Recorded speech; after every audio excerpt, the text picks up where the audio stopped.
Take me down to the river's edge. Take me down to the river's edge. Cleanse my soul in healing waters.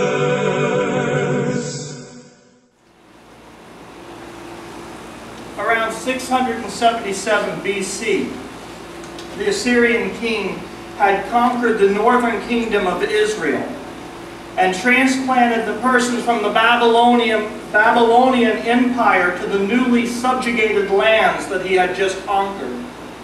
When the Jews that were exiled from their land returned, they would find an integrated society, one in which the transplanted people, called the Samaritans, had partially adopted Judaism, intermarried with the Jewish people who were left there, and had, by their standards, contributed to the great Jewish diaspora. When the Jewish people returned to Judea, one of their primary goals was to rebuild the temple that had been torn down. The Jewish people refused to allow the Samaritans to assist them in the building of the temple.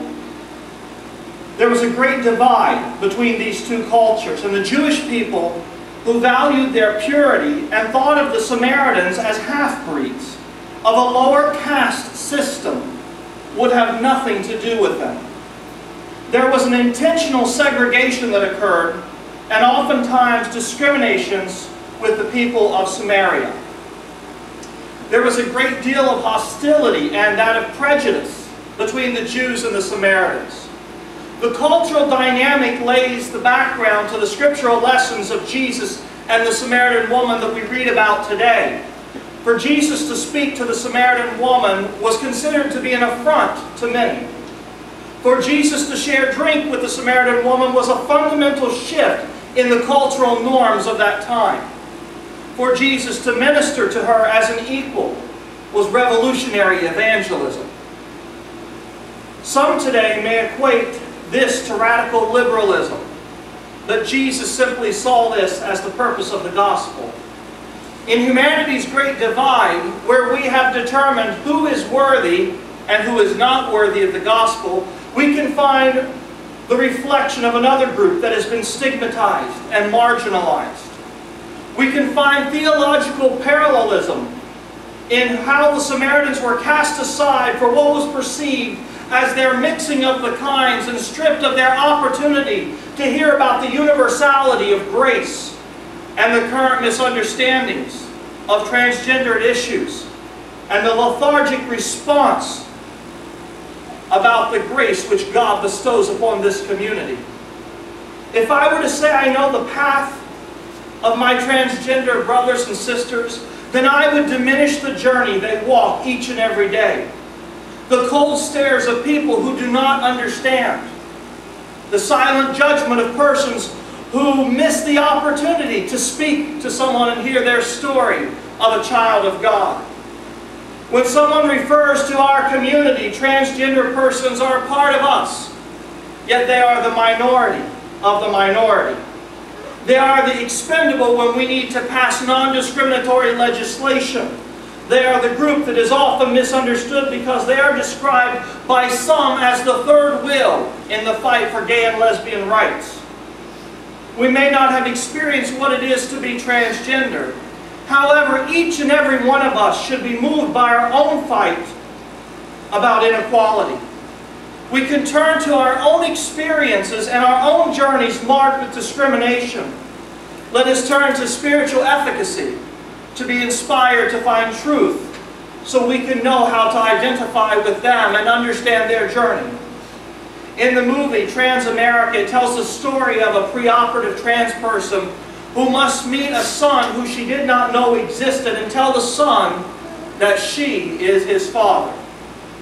When the son realizes that this woman, who he has grown to know is a woman, who has lived as a woman, and who he has become a friend to as a woman, is really his father, then a stark and aggressive response follows.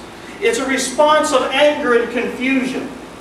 I was watching the show America's Got Talent, and this burly blue-collar guy took the stage.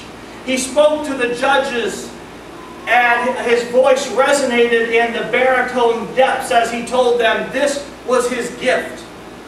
And when he opened his mouth and he began this high operatic sopranic melody, the looks of the judges' faces were consistent with complete amazement. And the uncertainty of what to do from the audience turned into a loud and roaring boo. And his performance was over.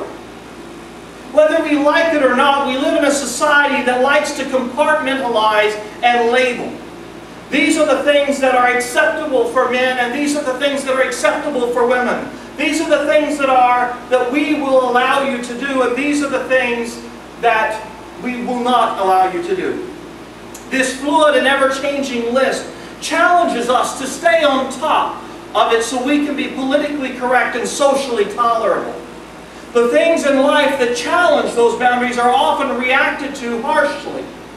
Whether it is the son's response in Transamerica or the audience's response to the high-pitched soprano voice of a gruff, white, blue-collar man, it is the consistent reactionary response to something different and unexpected.